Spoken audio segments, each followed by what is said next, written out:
create a lot of different opportunities for you guys to hear different perspectives other than my sort of obnoxiously positive views. And just all kinds of different impairments and degrees of impairment. And so, in addition to this panel, we're going to do later on today sort of a mixer where several of the students who couldn't be here, and hopefully several of the students who are here as well, are going to be meeting at the Heidelberg at 5:30. So if you guys want to just come hang out and talk with us some more, we're going to be there. Does everybody know where the Berg is? It's sort of a place we all go often. Great, so quick round of introductions. Anybody knows me? I'm Gina. Julie.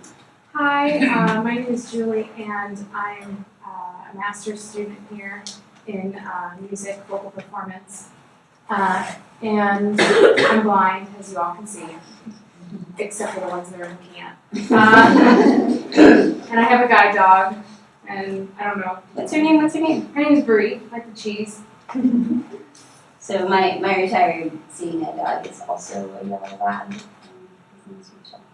You have the lab. You still have him? Yes, I do. He's fabulous.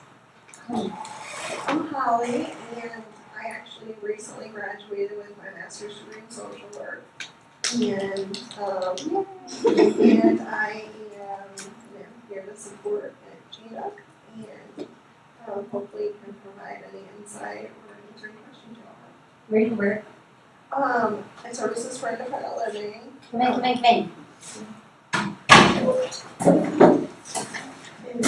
However, I'm looking for something more part-time, and so, yeah, let me know if y'all are. Okay, totally. I could hire an extra brain. Okay, Can we squish you in here? How are you? I'm good, how are you all? Excellent. Who's to your left? John. My name is John McClure, and I'm a recent Mizzou alum. I am actually at Stevens College right now, studying a degree in marriage and family therapy and licensed professional counselor. And I am visually impaired. And she's awesome.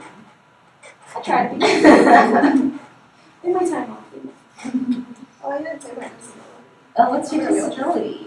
I have muscular dystrophy. I've been in a wheelchair since 18. I was 18 years old. I was diagnosed, and I was in a wheelchair when I was like 6 years old. And you had a little tiny pouch. Yeah, actually a little. Yeah, they're a lot cooler now, though. So you weren't actually born with In the power chair, no. That would have been not very convenient, though.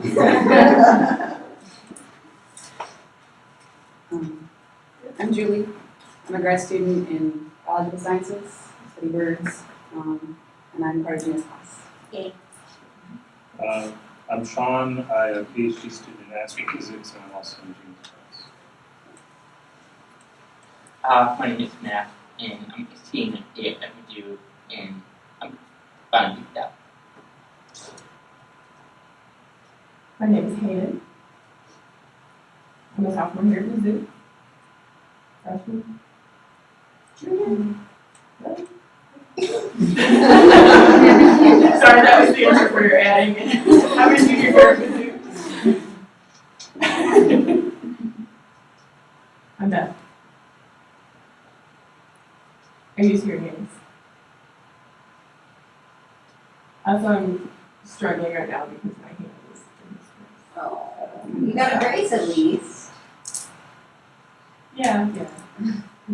So, it feels better than it did, but it's hard to use. I'm trying to sign more with my left hand, which is my non-dominant, but it's not happening.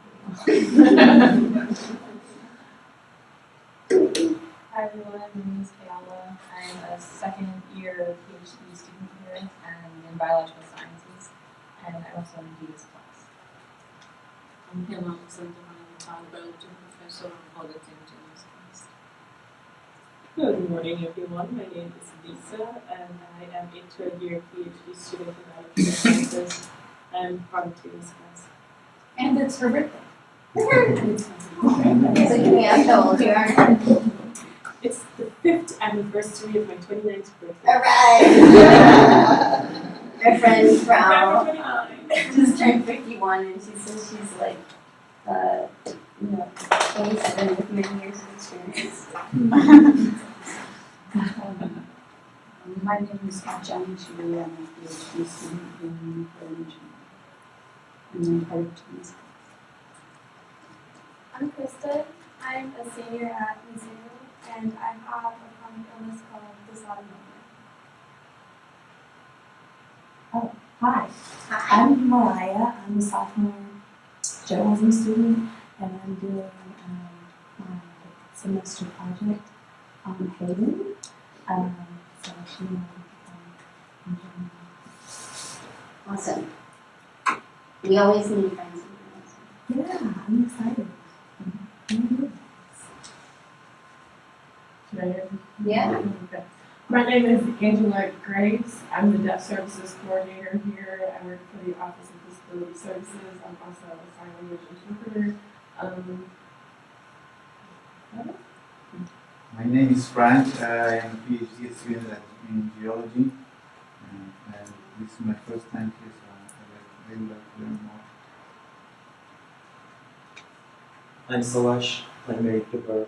And I'm also a last year PhD student studying seismology here in geology department. Awesome, great group.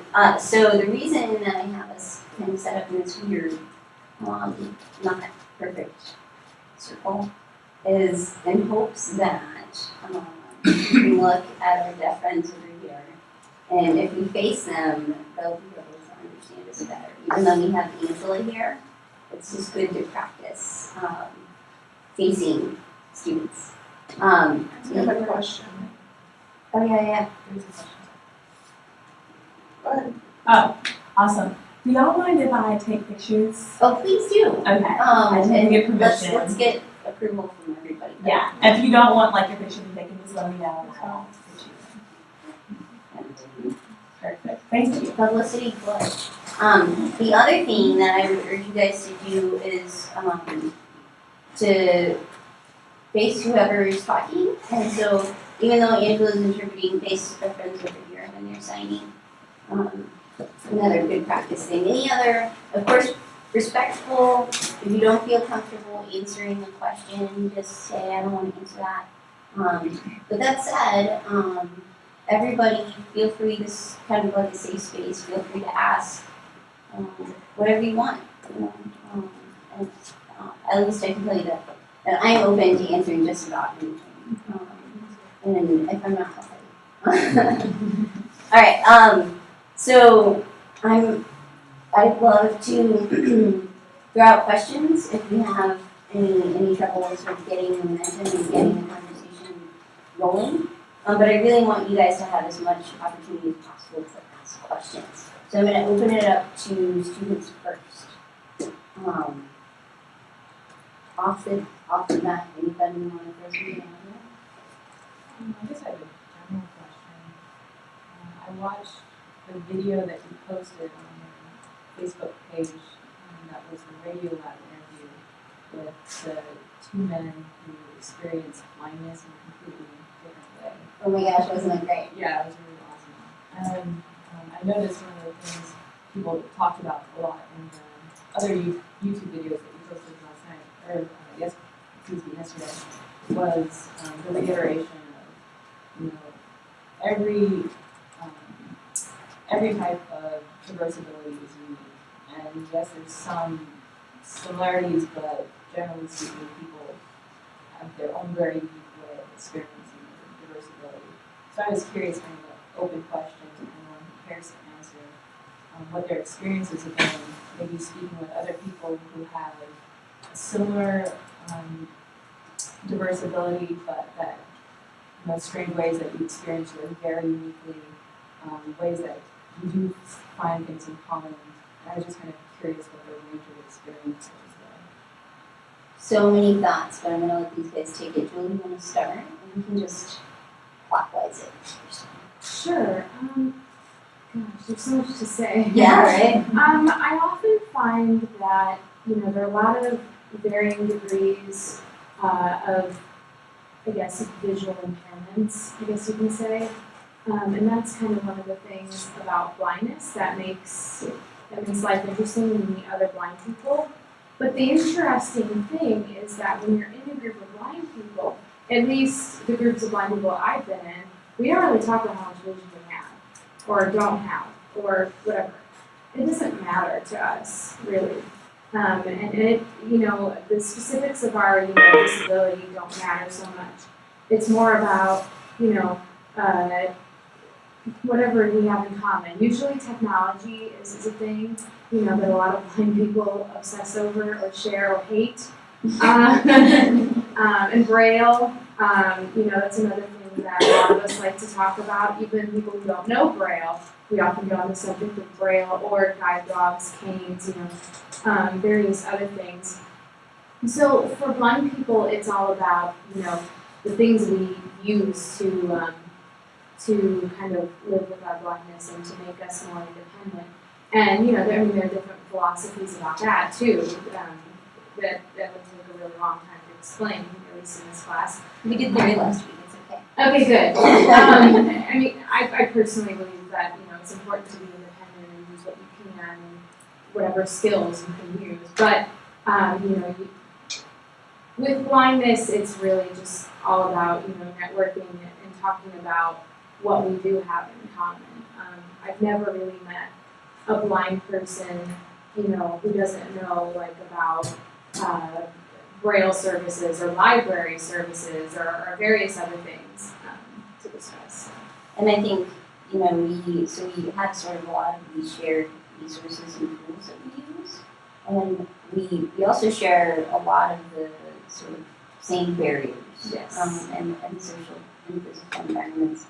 And we differ in the way that we approach our various challenges. And we also differ in the way, I think, that we get into non-visual perception or what remains of our visual perception. Molly, you work with a lot of disabled people. I have the most articulate. Oh my goodness. Actually just for personal experience, I have always relied on my friends that also have similar disability as myself to, gain knowledge, especially the ones who are older than me, to just, I guess, expand on, how they did things and how I can do things. And, I don't know, I find that it's a relief to find someone that can relate to exactly what you're going through, because it's very hard to find. And, oftentimes you don't really think about reaching out to your friends because you don't think of them as disabled, but you're like, and then all of a sudden they're like, oh my gosh, I'm having that same problem, just like with me right now with work, it's becoming really physically hard for me to work full time, and so, just mentioning it to some people, they're of course like, oh, I totally understand what you're saying, when you feel isolated, it's just totally different. So, yeah. And I think it's really interesting too the way that we sort of naturally reach out to and connect with people who have sort of obviously similar impairments or diverse abilities. But then, I found in our communities on campus that there are all sorts of people with all different kinds of diverse abilities that I connect with in different ways. Right. So I have a lot in common with Julie, but I also have a lot in common with you now. Right. Yeah. Jonna. Well, I found it to be very interesting learning about various diagnoses in terms of impairments or diverse abilities, and just because I have a lot of interest in people as a whole, and so learning kind of about a spectrum of different abilities, and maybe like in the deaf community, some people can hear some things but not others, and in the visually impaired community, some people can see some things and not others, and I found it so interesting to learn about their lives and how that impacts their life. Like Gina and I recently discovered that we sort of experience similar visual illusions, even though we have very different amounts of vision and different issues going on. Oh my gosh, it's so cool. It Not is. the It's only like one. we're sharing hallucinations and things, and so it's been really fun, and it's been really interesting to meet people and to talk and get a better picture of what impacts their lives and what they see and don't see, just in terms of the visual communities.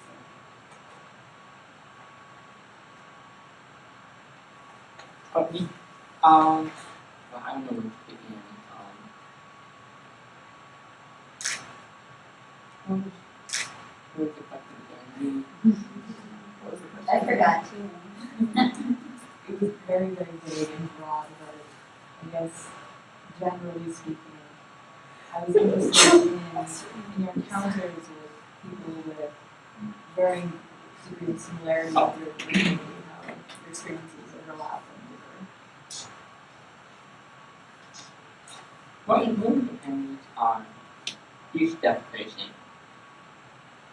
Some of the people that I know a little bit challenges, some of them don't know, and some of them really well. So try to be open-minded and how I communicate with them. For example, I know some people who just speak, they will even sign. Some of them are really skilled in sign language, and some of them don't even speak. So it's like to try to balance my skills and experience, but then having knowing sign language until I try to play the job. And when I transferred to a new school, I met a lot of people who sign and I didn't have that skill. So now that's really good for me to expand my skills in American Sign Language. So I'm able to communicate with other people Hi, effectively. So how are you? Good, sorry. No worries. Let's squeeze you in here somewhere. Oh, okay.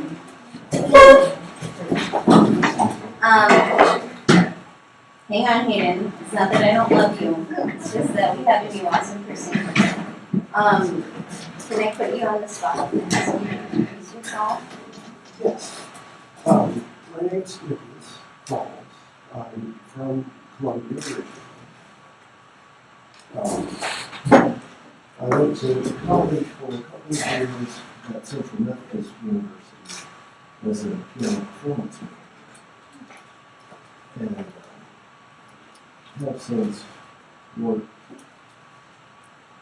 with some autistic children and parents of autistic children after my son was diagnosed and I was diagnosed.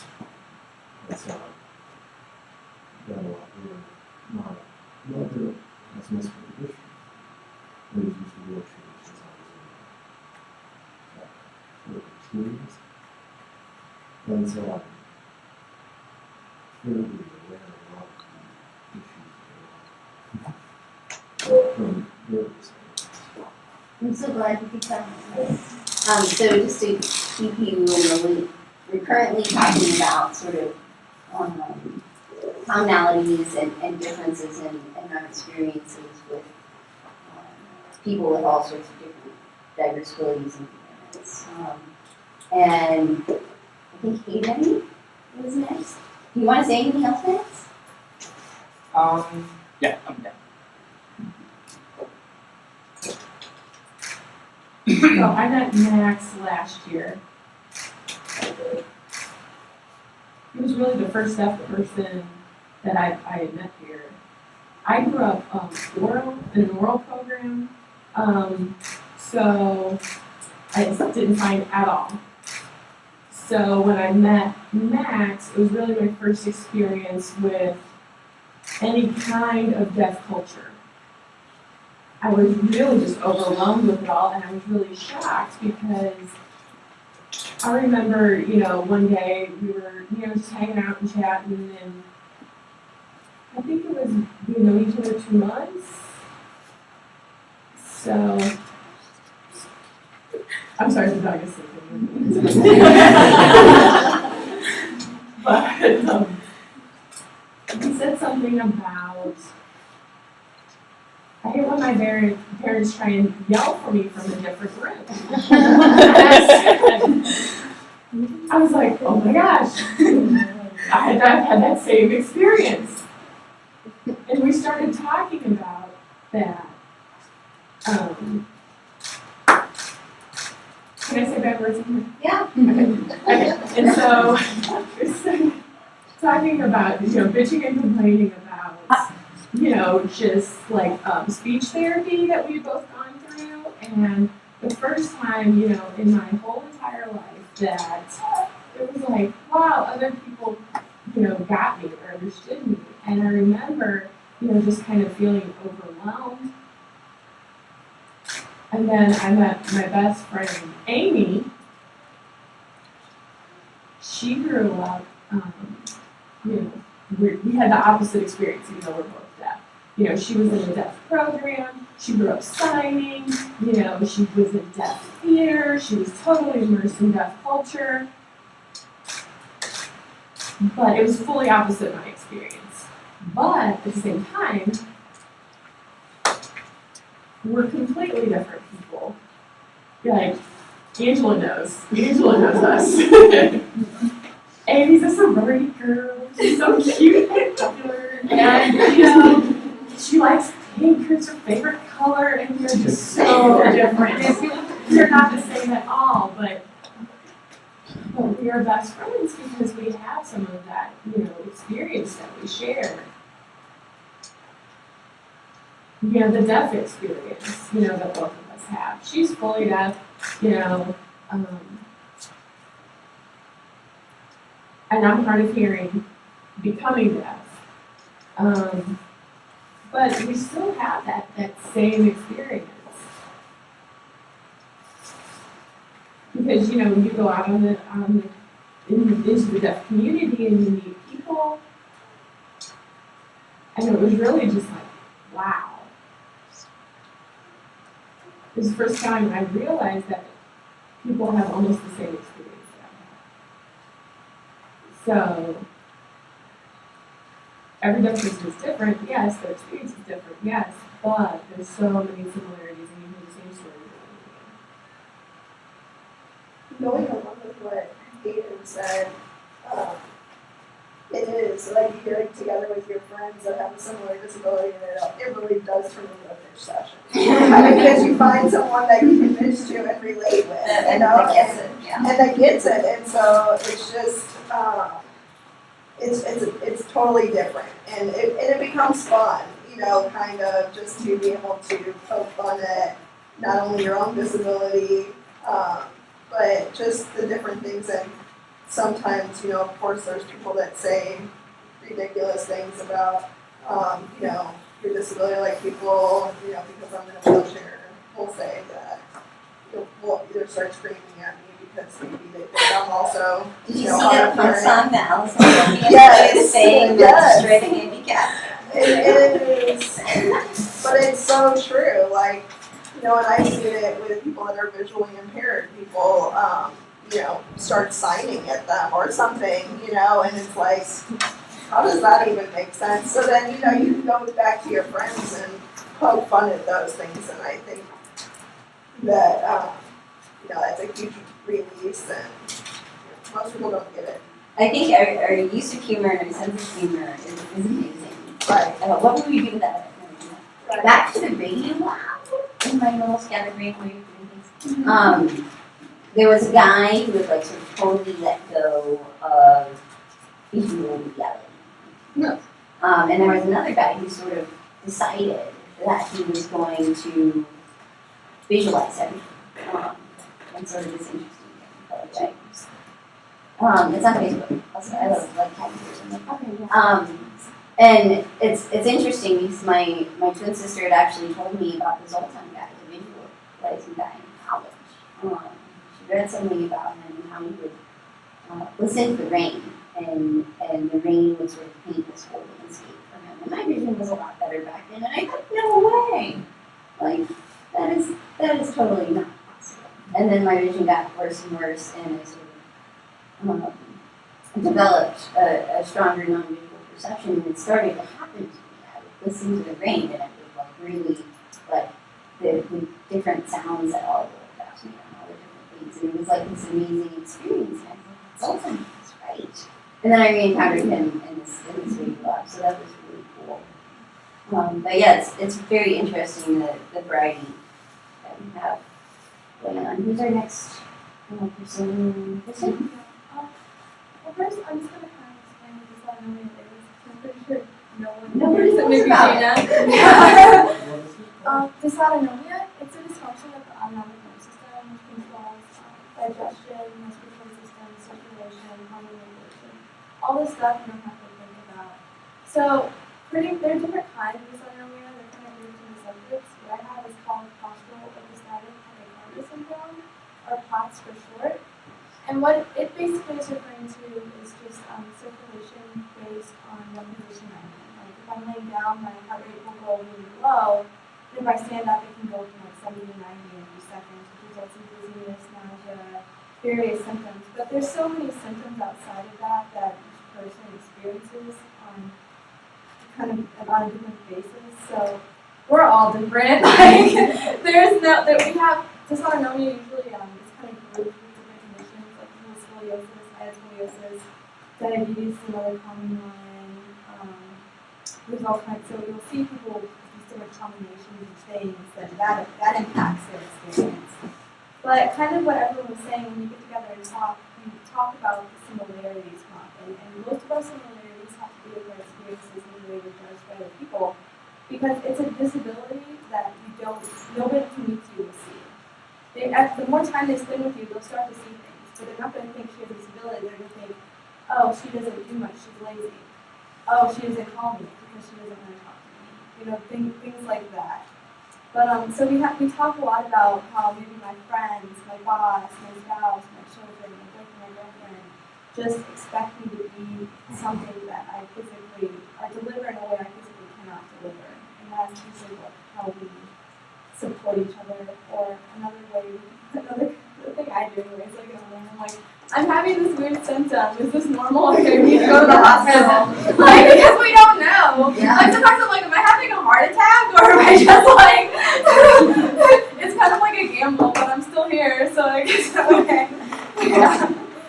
Well, and I think so. You touched on something there with any type of impairment that's not blatantly obvious to the most casual observer. A lot of people don't take that seriously or really understand what that could mean. And going back to this idea, going back to this idea of there being continua of human ability, and sort of all people being impaired in some way, and all people having these distinct, dynamic, not fixed ability spectra. Much of that is not visible. But we tend to focus on some of the more obvious things, like people who are blind, people who are deaf, people who are in a wheelchair. That's what a lot of society tends to sort of latch on to and think about. Okay. Autism is such a big thing around so many people's minds that it's hard to avoid hearing a lot about it. And then you have to compare it to some other conditions. And so, I know for me it's been kind of thing that's awareness isn't always practical. Because awareness isn't understanding, acceptance. And so because of do anything to address how people see a person, only the American existence. And there are so many things with autistic people out there together that we talk about or don't talk about because sometimes we just dismiss it and we quiet it and just which is something that is often so hard for neurotypical people, especially those who have a fear of silence, to accept as being normal. Our society is trying to make the service to many children by teaching them to narrate. They'll have you read a story, and then you're supposed to go from what was on the page, and then make up crap about what the people were feeling, or what they were thinking, or what was going on. That's narration. It's kind of okay when you're talking about someone who exists in this world. But when someone exists in this world, it's one of the greatest tragedies that happens in so many situations. Because what people do is when someone says, I don't like spaghetti. Someone hears, I don't like your cooking because your cooking is nasty. And then those emotions that they add are now blamed on the person who simply said, I don't like spaghetti. It happens all the time. Someone like me requires more time to process. So someone may say, hello, I'm in the middle of 2 or 3 complex thoughts. It may take 20 seconds to wrap them up and say, hello, I can cut off immediately, and that increases my stress. And stress is the killer for autistic. It's kind of like if someone has diabetes, they have to make blood sugar. But their body is stay healthy and direct their life. Autistic people have the same issue with stress. And so, some people can eat a lot of sugar, but that's probably a healthy diet, it can be fine. Some people can live a high stress life, and it's not difficult. And it's easy to get wrapped up in our society's idea of you only deserve to succeed if you can handle stress.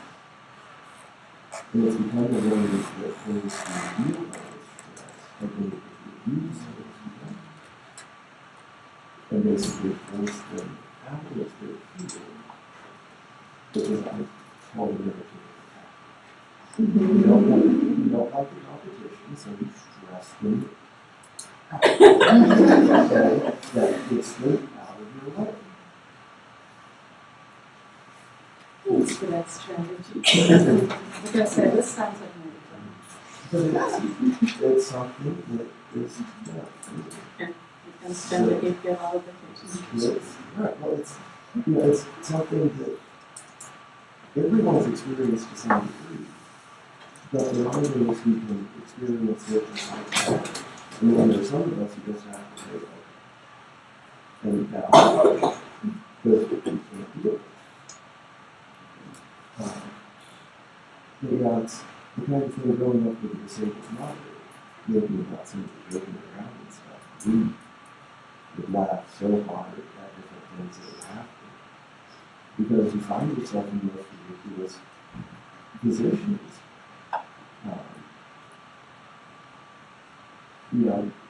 Like transferring from a wheelchair and kind of getting stuck somewhere in between, and then getting tickled about it. So then you're laughing, and so I go to my mom laughing really hard, I'm laughing too hard to really be of much help at the moment. And so we're having to both kind of wait until we can get ourselves under control it actually finished what we were doing. And then I grew up, because of that, having a different set of rules kind of around children. You know, it's like you can, the rules basically, it's okay to joke about things that people can control. But it's also okay to laugh about things that are just a part of life. And so it's more a matter of kind of how to work out. I was at a disability family that's really good at talent, who was in a wheelchair, kind of little Max with his hair. And she got my her feet. And I was sitting with an autistic friend and a couple others in the back. You know, she was talking about her feet. I was like, of course, because they don't wear out. Yeah, and my friend thought that was just awful that I read that joke. But then she made the same joke a few minutes later, and it was funny. but I did explain to him that my mom was in a wheelchair, so that's a problem.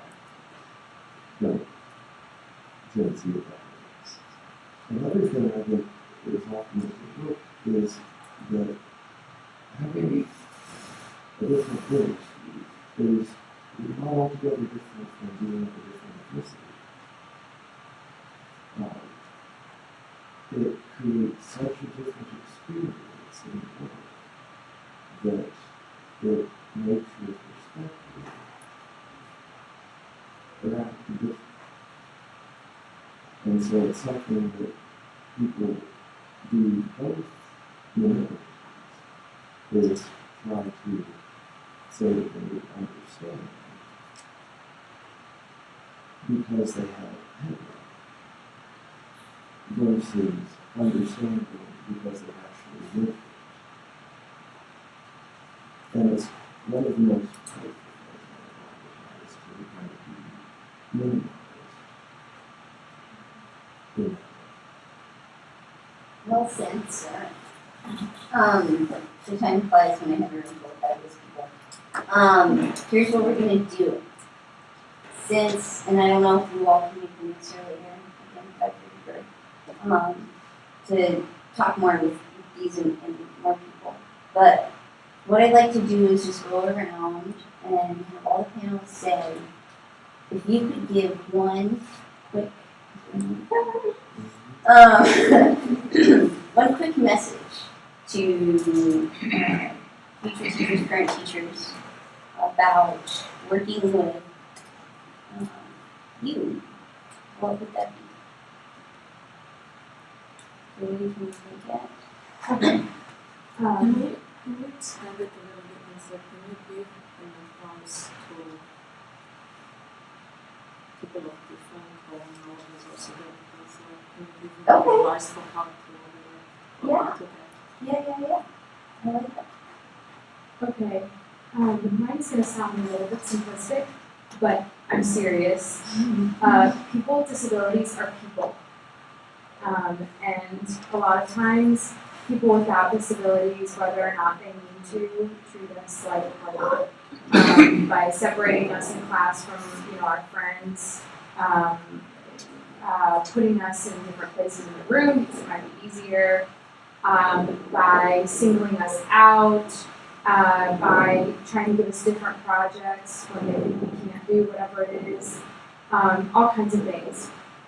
And that, that makes us feel like we're different, and, especially when you're talking about, what you guys are all teaching universities, and it's the same deal, you're talking about college students, we want our degrees, we want to, get our work done and work alongside our peers, and making us feel different is not going to accomplish anything except making us feel like you have lower expectations for us, which is not going to help us in the long run.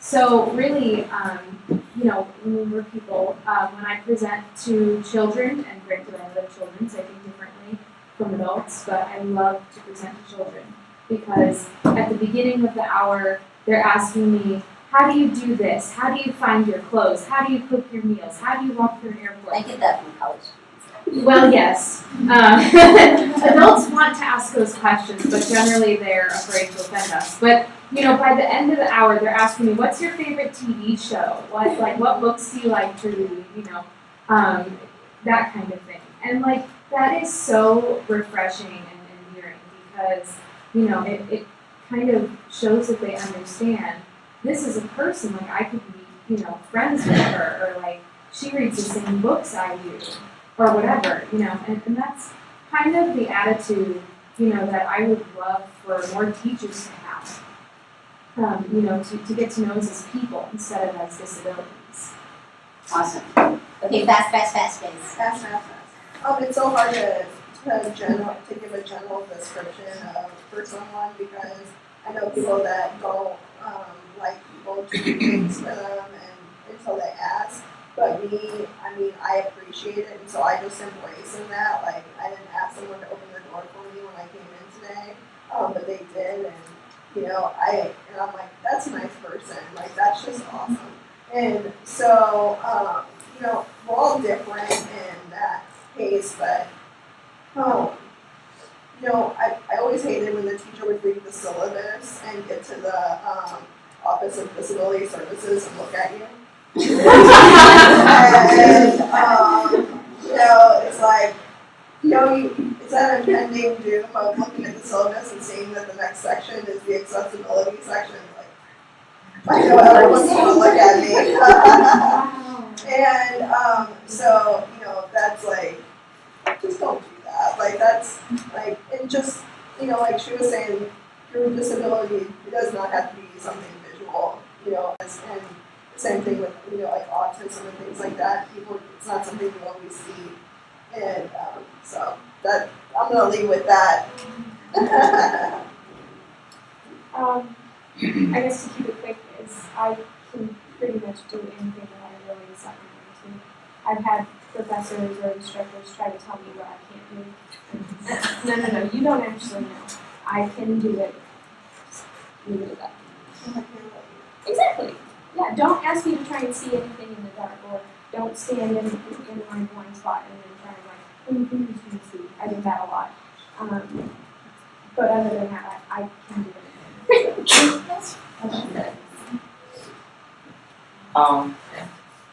One thing that kind of bothers me is whenever I try to talk to perspective, I think look at in the perspective is that she looks at my interpreter. That's my problem because it's not really looking in my eye.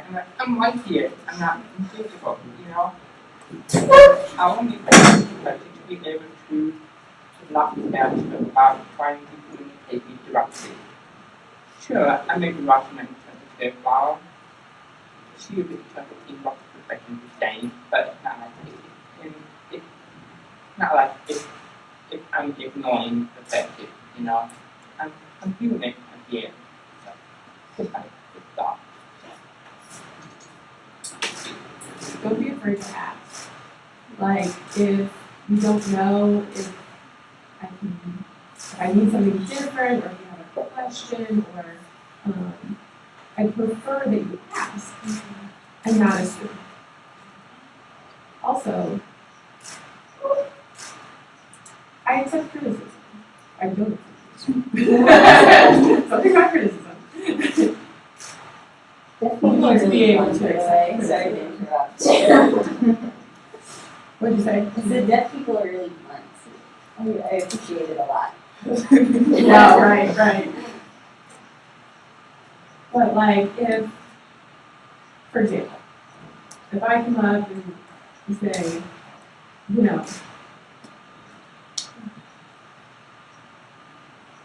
like if you have your hands over your mouth and I can't see what you're saying, you'd be like, don't do that. If I tell you not to do that, I'm not like trying to, be an asshole to you or anything. I'm just, just trying to help you, basically. And deaf people especially, I can be really blunt, and it seems like, I'm not trying to hurt your feelings or anything, or I'm not picking on you. I'm just trying to help both of us work together better.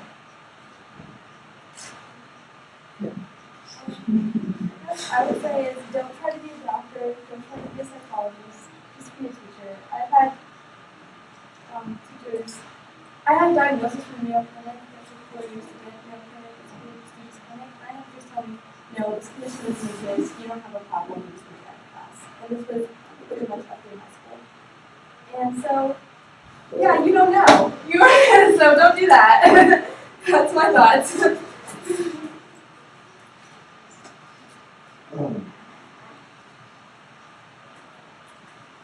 Everything that you said works in regard to with the cautionary statement, which is it's tempting to do what we call atheism,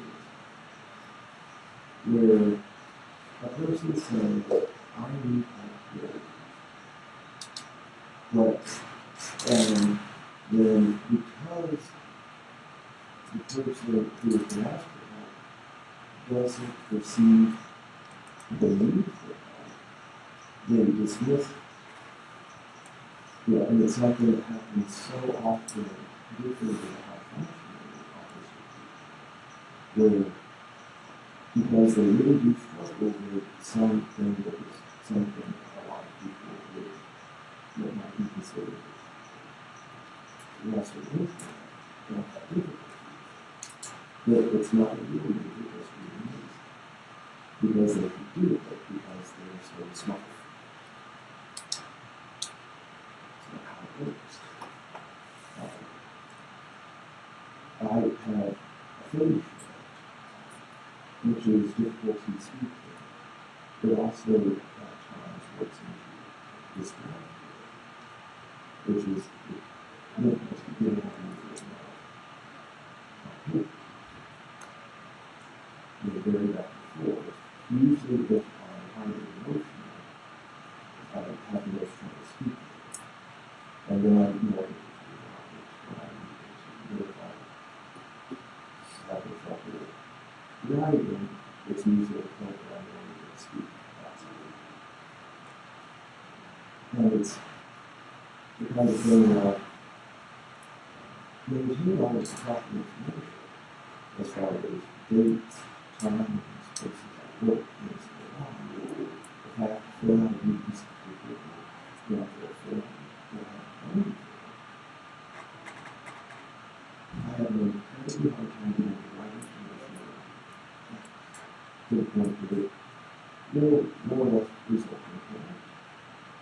And it's kind of thing people have a hard time understanding that I need someone with me to fill out the paper. But I don't need someone to provide me with the information.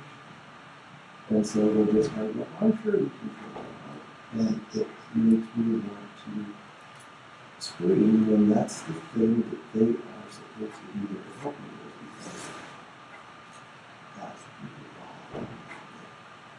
I've never happened with officially. Wow. Yeah. Oh my gosh, I feel you on paperwork. Can I ask one question? Yeah. When you come to a group that doesn't know you before, do you say, I'm interested, or do you not? And I'm asking you because I don't know how to respond like this, but it would help me not be patronizing or offensive, helpful if I knew rather than assuming. I usually do this for me, it's a force of habit because of myself. Please take it out. I received very short sentences of 10 months. Please charge for not very. And so the amount he uses words, you expect it. But with you, there's every indication is very confident. Just that he is not going to be the most helpful. And so, for that reason, he doesn't like on me, okay, so I offer to let people know what's going on, also he's not listening to what but I do usually, in most every environment that but then, like I said, I do it here. Just over 50% of the there are many different nationalities, by race, my family, my friends. And we began someplace where the don't be treated well in regard to how you speak. Then what you look. And then much of this world now. And so that may be one of the reasons I'm a little bit sure that's what it's like. Because having grown up in a place where it's more likely to be understood. And I know this is unfair for me, but sometimes I like to play a game where I see how I'm going to pull it off. I usually don't do it, you know, in a situation that's extremely important is happening, but I like to try it sometimes. Thank you so much, guys. It's in the panel.